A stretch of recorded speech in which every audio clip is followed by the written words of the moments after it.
Jadi ketika sudah diambil, ini otomatis ngunci si needle-nya itu ya, jadi nggak akan bisa teman-teman atur ulang lagi gitu ya. Terus di dalamnya itu udah include sama heparinnya juga, jadi udah nggak perlu kita masukin heparin dan lain-lain ya, jadi nggak harus masukin heparin karena dia sudah sekali udah pakai semua gitu ya. Nah, kenapa ketawa?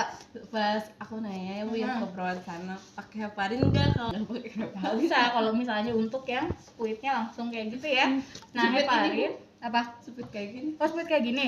Heparin itu sebetulnya itu harusnya dipakai karena mau ada riwayat atau indikasi pasiennya punya kondisi kekentalan darah atau tidak, itu tetap dipakai untuk antisipasi ya. Tapi mungkin kalau di rumah sakit, karena kan gini, kan heparin itu nggak semua pasien pakai ya, jadi kan nggak mungkin kita ngambil sedikit doang buang gitu ya. Jadi memang jarang kalau memang pasiennya tidak ada indikasi kondisi pengentalan darah. Tapi secara prosedur itu atau secara teori gitu ya, heparin ini harusnya dipakai untuk mengurangi resiko pembekuan darah. Karena sebetulnya heparin ini nggak akan merusak konsentrasi darahnya kok. Dia hanya berfungsi untuk biar darahnya nggak beku aja. Karena kalau udah ada pembekuan darah biasanya nanti hasilnya tidak valid. Ya. Jadi kalau misalnya pun di rumah sakit nggak pakai heparin, oh berarti kita positif aja gitu ya. Mungkin stoknya terbatas gitu ya, atau misalnya memang apa. Tapi secara teori teman-teman harus paham dulu untuk AGD ini kenapa harus pakai heparin, karena untuk mengurangi resiko pembekuan darah. Karena mengingat darah arteri ini dia mudah teroksidasi teman-teman ya. Ketika kena udara sedikit dia akan mudah rusak di darahnya tuh ya. Jadi benar-benar harus dipertahankan si konsentrasi darahnya ya. Nah itu, jadi kalau misalnya udah pakai yang sekali pakai gitu ya, udah nggak bisa di ini lagi, itu udah include semuanya, termasuk si needle-nya. Kalau kita pakai yang kayak gini, itu kan harus pakai karet ya. Pakai karet nggak di sana? Karena ini kalau misalnya needle kayak gini kan ada lubangnya ya, tengahnya. Nah ini kan akan ada udara masuk ya. Makanya ketika sudah ambil, itu biasanya langsung ditusukkan ke karet. Karetnya bukan kayak gini ya. Ini mah buat nutup obat ya. Ada yang bentuk kubus. Nah bentuk kubus ya. Itu langsung ditusuk ke situ. Tapi kalau misalnya untuk pakai squid yang udah langsung, gak usah ditusuk karena dia otomatis ketika sudah ambil dia ngunci ya, jadi nggak akan bisa nggak harus pakai karetnya lagi ya. Terus di sini ada apa lagi ya, ini needle. Nah kalau misalnya pakai heparin berarti needle-nya nanti harus diganti ya. Nah kalau needle pertama tadi untuk heparin, needle yang ini untuk nanti ke pasien. Ya. Terus di sini ada termometer. Ada yang tahu fungsi termometer? Cek suhu. Apa sih kepentingan cek suhu ketika kita mau ambil darah AGD?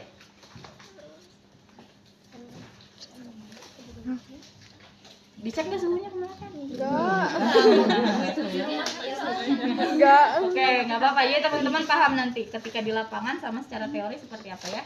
Kalau secara teori, kenapa sih harus dicek suhu? Karena gini, ketika kita berbicara AGD, tadi kan AGD ini adalah arteri ya, pembuluh darah yang membawa darah yang kaya akan oksigen. Berarti nanti ketika kita ambil AGD-nya dan misalnya ternyata ketika kita ambil itu dia malah jadi merusak sirkulasi oksigen, dia akan berpengaruh pada termoregulasi tubuh. Jadi kita cek sebelum dan sesudah. Ya misalnya sebelumnya berapa, kalau sesudahnya ternyata udah di AGD kok jadi demam ya, oh berarti ada masalah nih. Apakah memang sebelumnya ada riwayat tadi udah jantungnya lemah terus kita ambil darah gitu ya AGD, sehingga akan merusak, bukan merusak sih sebenarnya, jadi sedikit terhambat gitu ya si sirkulasi darahnya teh. Nah makanya dicek menggunakan termometer ya untuk melihat suhunya. Jadi kalau misalnya mungkin kalau di IGD agak susah ya, kayak misalnya karena crowded juga, kondisinya buru-buru, tapi kalau misalnya di ruang intensif itu udah otomatis karena kan time-nya juga sudah include ke monitor ya. Jadi teman-teman tinggal lihat aja suhu di monitor sebelum dan sesudah ya, ada peningkatan amplitude. Oke, terus di sini bengkok ya. Kasa ini digunakan untuk dep. Kalau untuk AGD, depnya harus berapa lama? Secara teori 10-15 menit ya. Di depnya harus lama. Kenapa? Kalau darah arteri soalnya kan dia tekanannya tinggi ya. Tekanannya tinggi, ketika kita nggak bantu dep dia akan sulit untuk dihentikan pendarahannya ya. Jadi 10-15 menit. Nah, saya tahu di rumah sakit nggak akan segitu lama. Nah, ya. Jadi kalau misalnya pasiennya masih sadar, biasanya kita minta bantu pasien tolong ditahan ya. Kalau misalnya di ICU pasien yang nggak sadar berarti tukar sama temennya ya. Nah kalau di ICU biasanya di sini nanti ada satu lagi apa namanya yang buat es itu ya. Nah buat dibawa itu kalau misalnya kita harus transfer darahnya ke laboratorium ya, jadi kita masukin ke ice bag itu ya. Nah, tapi kalau misalnya ternyata di ruangan itu ada alat, teman-teman waktu di IGD ada nggak ya alat yang dia bentuknya tuh kayak mesin kopi, nanti kita tinggal tetesin darahnya situ. Oh nggak ada ya, nah berarti dibawa ke lab ya. Dibawa ke labnya gini. Dibawa ke lab kan. Nah kalau misalnya di ruangannya sudah ada alat tadi, tinggal ditetesin aja si darahnya ya. Jadi ini bisa dibuka, tetesin darahnya berapa, semuanya misalnya 3 mili kan biasanya ngambil ya, 3 mili itu biasanya langsung keluar printan hasilnya, pH-nya berapa, HCl2-nya berapa, HCl3-nya berapa. Jadi langsung keluar tuh hasilnya ya. Paling dikasih nama aja nanti di kertasnya, kasih nama, suhu tubuh pasiennya jangan lupa ya. Itu perbedaannya kalau misalnya di ruangannya sudah ada alat tersebut dan kalau harus di lab ya. Kalau ke lab berarti harus dibawa pakai full ice tadi ya, ice bag full ice. Terus handscoon tekniknya apa sih, bersih atau steril? Bersih. Ya. Oke, sekarang kita akan mulai melakukan tindakan. Nah, pertama yang harus teman-teman lakukan ketika mau melakukan tindakan itu apa? Inform konsen ya. Selamat pagi Bapak atau Ibu, perkenalkan saya perawat Nurul. Hari ini saya akan melakukan tindakan pengambilan darah. Boleh tahu siapa namanya Pak? Nah, terbuka ya. Pertanyaan terbuka. Terus tanggal lahirnya kapan Pak? Oke, kalau sudah baru kita jelaskan bahwa hari ini saya akan ambil darah. Nanti di sini apa ambil darahnya, teman-teman tidak perlu menjelaskan AGD ya Pak, karena mereka nggak akan paham ya. Di sini apa nanti diambil darahnya, nanti akan agak sedikit perih, tapi Bapak ikuti saja instruksi dari saya ya. Ya mangga. Nah kalau sudah kita siapkan alat dulu. Baik Bapak, saya siapkan alat dulu. Siapkan alat, cuci tangan, pakai handscoon. Sebelum tindakan penyuntikan, ada satu tindakan untuk memastikan apakah pasiennya boleh dilakukan AGD atau tidak. Ada yang tahu apa nama tindakannya? Allen test atau tes Allen. Allen test. Bukan alergi, tes Allen. Dicek nggak tes Allennya kemarin? Nggak ada. Nih ya, tes Allen itu caranya, saya pinjam tangannya satu. Itu wajib untuk menentukan apakah pasiennya boleh dilakukan pengambilan AGD atau tidak. Tes Allen ini untuk melihat apakah sirkulasi arterinya bagus atau tidak, gitu ya. Caranya Ibu ditutup tangannya, buka, tutup, buka, tutup, tahan, yang keras ya. Saya akan tekan di bagian arteri ulnaris sama radialis, brachialis sorry ya. Ini tekan, buka, putih, kita buka yang ulnaris. Merah, ya. Terasa nggak? Gitu ya. Nah sekarang satu lagi, jadi nggak cuma ulnaris, brachialis juga dicek ya. Oke, Bu ditutup tangannya di kepala ya. Saya pijit lagi, buka Bu, putih ya. Saya buka, merah. Nah terasa nggak? Terasa ya, jadinya. Sekarang cobain teman-temannya masing-masing. Pasien yang ternyata ketika kita lakukan Allen test itu kok lama ya pengisian darahnya gitu ya, itu berarti ada masalah di sirkulasinya. Makanya biasanya kita istirahatkan dulu atau kita tunda untuk pengambilan AGD gitu ya. Oke, sekarang kalau udah di Allen test ternyata pasiennya oke, itu kan pasien sadar ya. Kalau pasien nggak sadar, saya lupa, kalau pasien nggak sadar, ini teman-teman minta bantuan sama rekannya ya, terus nanti tangannya diangkat sejajar dengan jantung ya. Nah jadi diangkat ya, terus nanti temennya yang pegang, teman-teman baru lakukan Allen test ya. Jaga di atas ini ya. Oke, kalau sudah selesai di sini baru kita siapkan alat lagi. Kalau misalnya pasiennya punya handuk kecil gitu ya, AGD-nya ini kita selipkan di sini. Jadi posisi tangan pasien harus kayak gini. Ya, ketika mau AGD pasiennya kayak gini. Jadi kita ganjel gitu ya. Pakai bantal, bukan bantal sih, kayak handuk kecil gitu ya untuk ngeganjel. Nah, setelah itu tadi ya. Pakai ini batasnya selesai.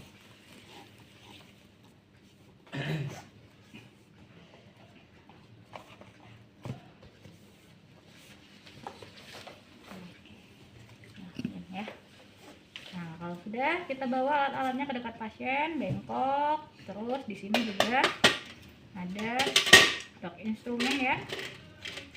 Stok instrumennya. Nah, karena kita pakai fluid biasa, ini boleh kita ambil si heparinnya dulu sedikit aja ya, 0,5 biasanya heparinnya diambil ya. Ini biasanya dicairkan, nggak bubuk ya. Iya. Jadi teman-teman paham, kalau bubuk nggak bisa ditarik ya. Ambil ya 0,5. Kalau sudah di sini, ini kan nanti ada 0,5 nih ya. Ini ditarik ke bawah kayak gini. Jadi nanti seluruh bagian ini tuh terolesi sama heparin ya. Kalau udah ke atasin lagi, jangan dibuang semuanya. Sampai udara, nggak ada udara aja, sampai pastiin nggak ada udara ya, sampai netes satu. Kayak teman-teman mau apa? Masukin obat. Si obat ya. Nah, kalau sudah ganti middle. Ganti middle. Masukin, baru kita bawa ke dekat pasien.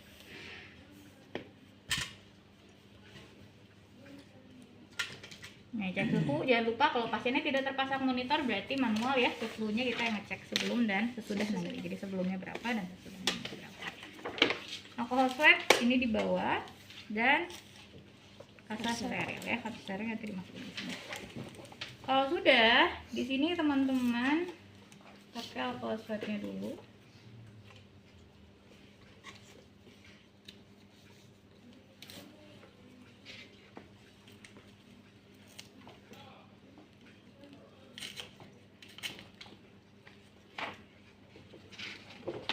Kalau pakai alkohol swab kayak gimana? Bisa ke atas, bisa ke bawah ya. Nah, teman-teman akan mulai mencari si undulasinya ya. Kepegang kan yang diri sendiri ya, undulasi gerakannya ya. Nah, baru bangun jam segini alarm mandi. Nah, undulasi itu kita saya biasanya enaknya pakai 3 jari, jangan pakai jempol ya. Kenapa? Ada yang tahu kenapa nggak pakai? Kulit jempol ini lebih tebal, ya, dia lebih tidak sensitif dibandingkan yang 3 jari ini ya. Nah, jadi kita cari di sini dan bukan pakai ujungnya ya, tapi ya, jadi bukan gini banget tapi agak di sini, bukan gini ya, kuku kalau gini ya, nah, kayak gini. Sambil dicari, kalau saya biasanya pakai teknik 3 jari. 3 jari dimana ketika saya menemukan undulasi, misalnya gini, undulasinya itu harus tepat ada di jari tengah saya, ya. Misalnya saya menemukan undulasi, kok undulasinya ternyata ada di telunjuk saya ya, berarti saya pindahin jari tengah saya ke sini, kayak gini, ya. Nah, jadi kalau mengambil AGD itu harus santai, nggak boleh buru-buru ya, harus pakai perasaan gitu ya. Biasanya kalau perawat tuh sampai bawa kursi, sampai duduk, sambil duduk gitu ya dekat pasien, karena harus benar-benar jangan sampai salah gitu ya. Nah, kalau sudah teknik 3 jari ini tadi ya, misalnya jari tengah saya udah raba nih ya, ada undulasi, ini baru saya lepas jari tengah saya, dan 2 jari ini saya fungsikan untuk ngeregangin kayak gini, jadi mempertahankan si undulasinya di tengah ya, biar nggak kemana-mana, karena undulasi ini dia bisa ngegejlok, pindah lokasi gitu ya, bisa ketika iya kayak teman-teman mau ngambil pena ya. Oh iya benar. Nah, dulu sering ketipu kalau ngelihat lansia itu kan undulasinya gede ya, terus si penanya gede. Lari. Nah, pas masukin jeruk gitu kan, gejlek gitu ya. Istilahnya mah alot gitu ya, jadi nah, makanya harus agak ditahan gitu saya. Nah, kalau udah kayak gini, ambil lagi ya kalau swabnya. Rasa simpen di sini kalau saya enaknya. Nih ya. Nanti tinggal ambil.